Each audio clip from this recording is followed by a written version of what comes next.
Stuart, Dad's condition just got a lot worse. I need you to come over to the hospital as soon as possible. No can do. What do you mean? We both know that you didn't go to work today. Exactly. I can't go because it's my day off from work.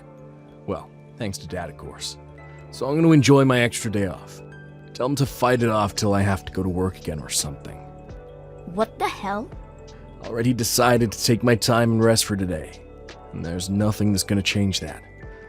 As an active and crucial member of our society's workforce, I need as much rest as I can get when I can get it. You're joking, right? Your own father's condition is taking a toll right now. He needs you. And this might be the last time you'll be able to see him alive. Yeah, and this might be my last chance to get some proper rest in a week. Do you really not think that you owe him just this much? To see him and say a proper goodbye before he goes? Do you even know what he's done for you up until now? It's not like I ever asked him to do anything for me. It's his free will, so I owe nothing. Did you really just say that? He'll let you go to a private school even though it costs an insane amount each year.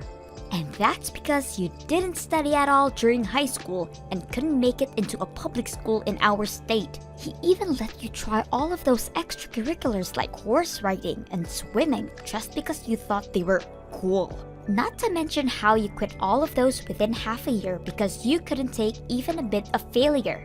Did you really never ask him for anything he gave you? Really? How much money and effort and care do you think he's putting into raising you?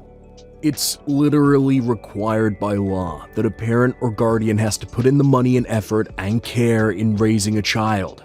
That's the cost of making a child. It was his choice to make a child, so he got what he asked for. I don't see what you're so upset about here. Are you talking about compulsory education? If you didn't know, that's only up until high school. Therefore, he was not obligated at all to send you to college. He did that for you. Just shut up. Leave me alone. Even when you got married, your pride kept you from hosting a wedding that you can actually afford. And you begged Dad to pay the amount that you could pay off by yourself. Your pathetic self was literally begging him. I paid him back by showing his son getting married in the best way possible. How much more does he want?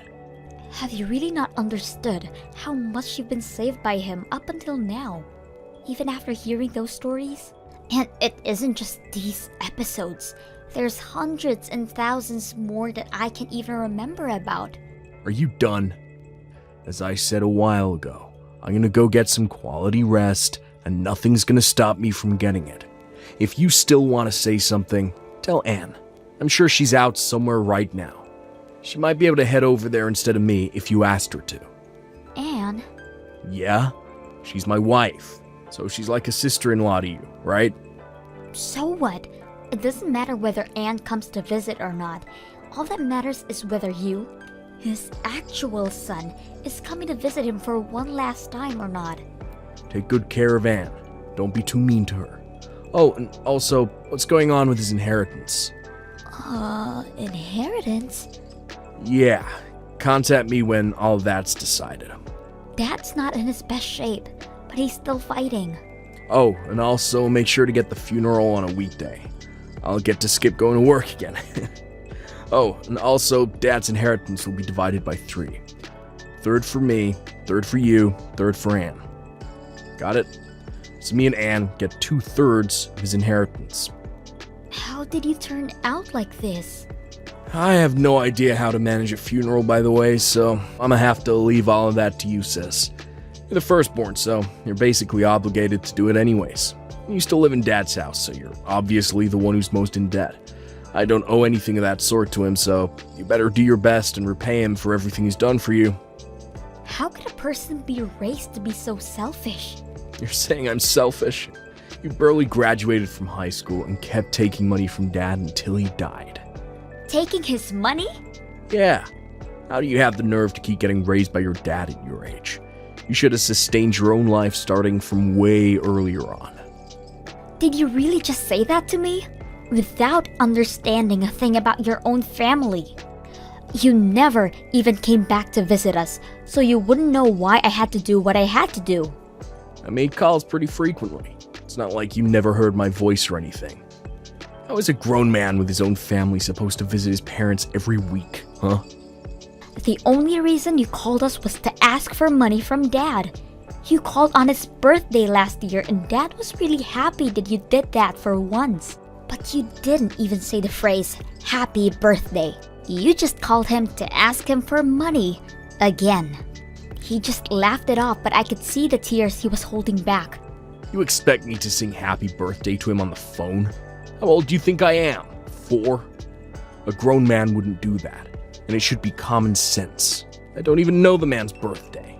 But you somehow still have the nerve to ask for money on your own birthday every single year, right? Yeah, because I'm his son. I get to receive things from him. That's what being a parent is. You know what? Fine, have it your way. I just get stressed talking to you. You don't have to come to the hospital. Not that you would have if I were to ask you to. Yeah. Good luck with the funeral. Hey, Anne? Where are you right now? Stuart just tells me that he doesn't know where you are no matter how many times I ask him. The cremation is about to start. I'm sure you wouldn't want to miss it, but we're all about to get on the bus to get there. Hi, please don't mind me. You all can start heading there. But we can't just leave you, honey. It's fine, really. I know where the crematorium is, so I can get there on my own. My stomach hasn't been doing too well since this morning. Really? Are you okay? Yes, I just need a bit of time. I took some medicine just now, so I'm sure I'll get better soon. So, I insist. Please don't mind me and head over to the crematorium without me. I'll be there with you all within half an hour. Okay, honey, but take your time. We'll be there waiting for you. Should I tell Stuart to stay here at the hall to wait for you? No, thank you. I'm sure he'll like to be there from the start till the end, and I'm confident that I'll be fine on my own. I don't think he gives the slightest crap about this whole thing, but... Regardless, I'll be fine on my own, so don't mind me. Please. Alright. Well, text me if you need anything. I'll send Stuart right over, okay? Oh, and I also told the staff members to prepare a taxi for you, so just tell them when you're ready and you'll have a ride. Thank you so much. And I'm sorry for getting a stomachache at such an important time.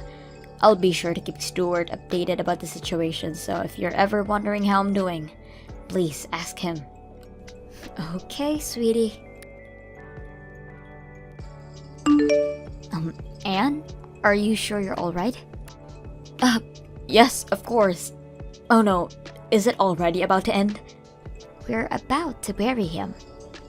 I'm so sorry that I couldn't make it. Please don't mind me and focus on saying your last goodbye to your father. I really am doing fine over here. In fact, I'm doing great. Really? Are you feeling better? Actually, I'm feeling ecstatic. What do you mean ecstatic? I just rode a taxi here to your father's house. I'm packing up all of your things right now. What? Packing up my things? At my dad's house? I thought you were in the bathroom. Didn't you have a stomachache? Actually, that was a lie. My stomach doesn't hurt at all. I mean, my stomach hurt earlier from laughing so hard at how easy this was though. What do you mean? And why are you at my house? You don't even have a key, right? Actually, I borrowed a key from Stuart. My brother doesn't have a key either. He said he borrowed the key from your purse. You know, since it was wide open since this morning because you were so busy managing the funeral. Is this a joke? You two took the key from my purse? Actually, we took your keys from your purse. Your key case. You keep so many different keys in there. Do you know how long it took me to find the right one to your door? What are the other ones for anyways? I mean, I'm sure you had to manage a lot of keys after you joined your dad's company straight out of high school. I'm surprised a high school graduate was able to manage so many different keys. There are very, very important ones in there. Please give them back right now. Don't worry, I won't lose them. And I can't head over there and hand them to you right now. I'm in the middle of a very important process of organizing your things right now. Why are you in my house organizing my things?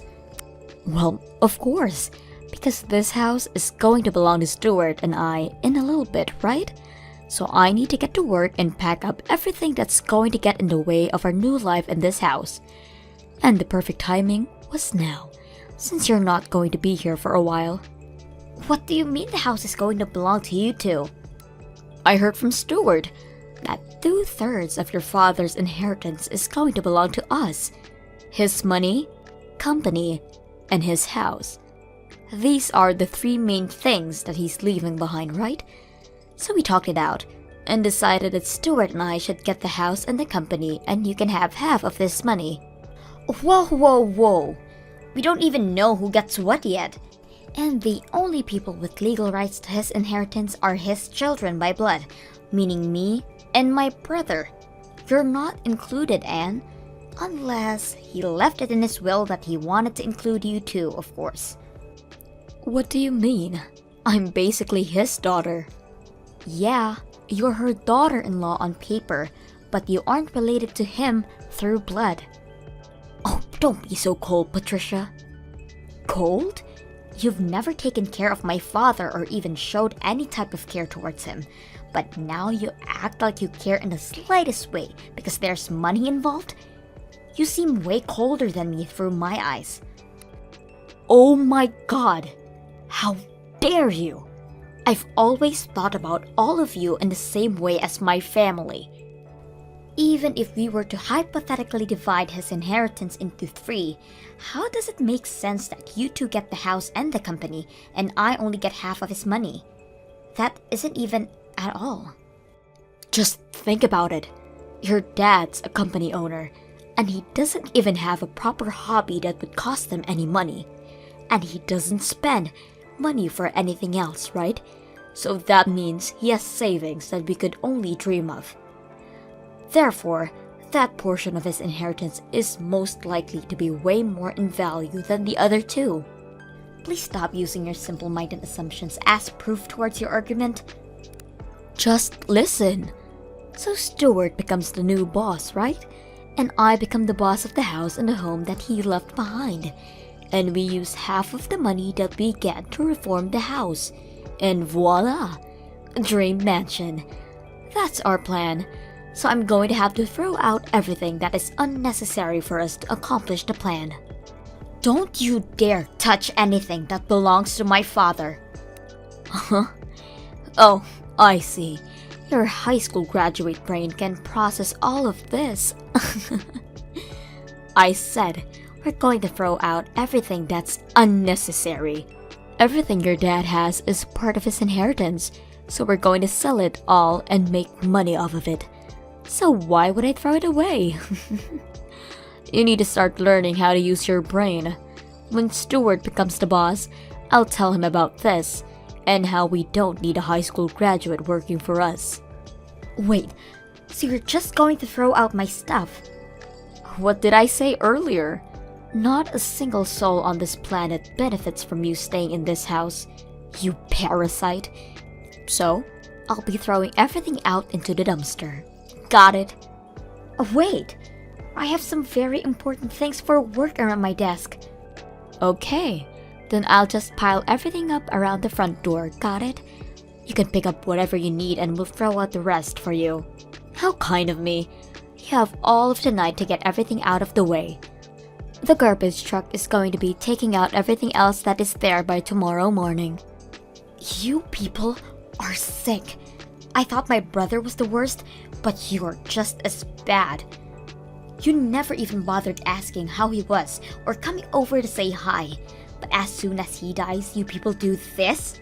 Do you really think that things are going to go your way? The same goes for you. Did you really think that you were going to become the next boss of your father's company after he died? Why on earth would he choose a high school graduate over a college graduate? Just use a bit of common sense and you could have figured it out on your own. Don't think you'll get to keep sucking your daddy's blood forever, you pest. A parasite like you needs to leave right now. Whatever. Good luck with getting away with that. You're the one who needs the luck, Patricia. Because my husband is going to be the next boss of your dad's company. And I'm going to be the wife of the boss. Which means that we're well off for the rest of our lives. Make sure to get everything off on the front porch. Because I'm sure you'll need everything you have to survive from now on. Hey, Patricia, is it true that you came over to the house while I was gone? Stop invading our property. That house belongs to me and my husband. I just went over to organize my father's things. Oh, okay. Did you find anything that was worth money? And don't think you can get away with hiding anything from us. We'll take any legal actions necessary if we find out what happens. Sadly, no. I didn't find anything that was worth money. I took the notebook with his favorite restaurants from all over the country though, if that's fine. Wow, I didn't know he had an actual hobby. I finished organizing a good portion of his belongings, so I'm sure the house is pretty empty now. I mean, it's pretty empty now. But are you sure that there is really nothing worth money in there? And once again, don't lie. I'm not going to lie.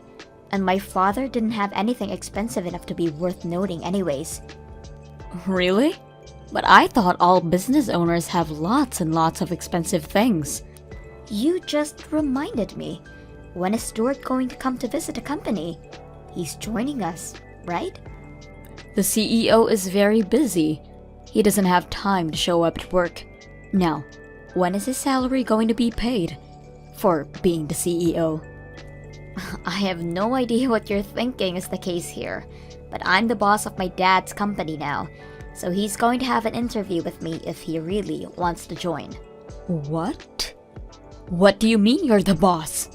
We talked about how we're going to divide the inheritance already. The story about you two getting 2/3 of his inheritance? Yes. Well, I'm sorry to break it to you, but Dad named me as the next boss before he passed away. And I've already been head of the company for over 6 months now. You're lying. Why wouldn't you tell us about that? I mean, the only time that you'd ever bother talking to us was when you guys wanted money, and you two would either ignore us or not listen to what we were saying when we'd reach out to you. So no wonder you two didn't know. And also, the ownership of the house you're living in right now was changed to be under my name. So what happens to that house is completely up to me. What? Yeah, my father suddenly fell ill and got hospitalized, so we talked everything out in advance. Because we knew that Stuart is going to try and make things go their way, but I didn't expect you to leave in the middle of the funeral and throw my stuff out. Explain all of this right now. What do you mean, talked everything out? I became boss of the company as planned, before my dad even fell ill. We changed the owner of the house to my name after my dad got hospitalized. And he gave every single cent that he owned to me while he was still alive. Wait, so what does that leave us with? I mean, I think he has a few dollars in his bank account right now. You can have that. A few dollars? Yep. And also, if you two are planning to stay in that house, I'm going to have to ask you to pay rent. Judging by the rent of the other houses in that area, and of course with a discount since you guys are family, I'd say around $2,000 a month. What? What makes you think we could pay the amount every month? We aren't even working right now. You guys are unemployed? Of course we are. Stuart was supposed to take over the company. Speaking of, change places with Stuart right now. Get off your high horse, you high school graduate. I have graduated from college. What? Stop lying. I'm not lying. I was about to go on to getting a degree in college, but then my mother suddenly passed away right there and then. So I joined my dad's company to take her place. We didn't have many workers back then and business was slow, but I worked really hard and got the company back on track. So after the company was stable enough, I pursued a degree in college while staying over at my dad's house whenever we needed to have a meeting. You just stayed over? Weren't you living there like a leech? Have I never told you before? I have my own house and live there. Did you really think I had an oddly few amount of things when you threw my belongings onto the porch? Well, I thought it was a proper amount. I live in an apartment on the 40th floor. On the 40th floor? Yeah, my dad bought it for me. Right when our company was finally recovering from its downhill trail, he said it was time to make things even for everything he did for Stuart. So, he buys you a gorgeous apartment. Yeah, it's pretty close to my university too. Wait a minute, university? I thought you joined your dad's company as soon as you graduated from high school. That's right, and after I was able to stabilize my father's company, I redid my college admissions and graduated with a degree. I studied business at school, and I applied everything I learned directly to work. Ever since I started doing so, the sales kept going up, so I had a really good time at college. I think it was just around the time you guys were getting married. That's when I was getting graduated. How did we never notice? I'm pretty sure it was because you had absolutely no interest in me. Wait, so there's nothing left behind for the two of us? You can have the 2/3 of the few bucks that are still left in my dad's bank account. You're lying. How are we supposed to live off that kind of money? You two are the ones who quit your jobs, aren't you? Oh, and by the way, if you can't pay the rent, then I'm going to have to ask you two to leave the house. Please. I'm the one who has the rights to the house, so $2,000 by the end of the month. Capiche? How am I supposed to do that? Then, please make your way to the door and... I can't do that either. There's nowhere else for us to go. You own a business. You have your own house. Please just let us stay there until we get off our feet on the ground. And Stuart doesn't have to be the boss. He can be your assistant. Just please, hire him. I'm sorry, but I can't just do that. You told me that you're going to kick me out for being a high school graduate, right? That high school graduates aren't fit for being stable members of society? There's nothing to worry about that. Stuart's a college graduate. He'll get everything done properly for you. Stuart hasn't graduated from college. Wait, what? Yeah, he made our dad pay some expensive college fees and got into a private college. But he kept skipping class and got held back for a year. After that, he kept complaining about having to study alongside people who are a year younger than him. One day, he just quit going altogether. Wait, so that means... Yeah, he's a high school graduate. What? Sorry for having to be the one to tell you. I'm not childish like him, so I never brought it up. And it's not his education that keeps me from hiring him. It's his lack of care towards others and motivation to keep improving at what he does that keeps me from hiring him. Tell him that I wish him good luck in finding a new job. Well then, text me when you have my rent ready. Wait, Patricia, please, just help us this once. We're here cute siblings, right? Just give us one last chance. After that, I had to kick out the couple since they couldn't afford to pay the rent. On the other hand, I rented out the apartment that I was living alone in and moved back to the house that my father left behind for me. With the money he left behind for me, I reformed my house to be as clean as a newly built one. Regarding my love life, I ended up marrying a man who I had been working with for a few years, and a trusted assistant of my father. My brother and his wife kept bothering me about money, so I had to file a restraining order on them. I heard that they were currently living on Anne's parents' house, but they're being forced to pay 2/3 of their salary as rent. Thank you for watching till the end. If you felt good about this video, like the video. If you didn't like it, let me know why in the comments. Subscribe too. Your likes and subs lead to our motivation. We have so many videos on our channel as well, so go ahead and take a look. See you in the next video.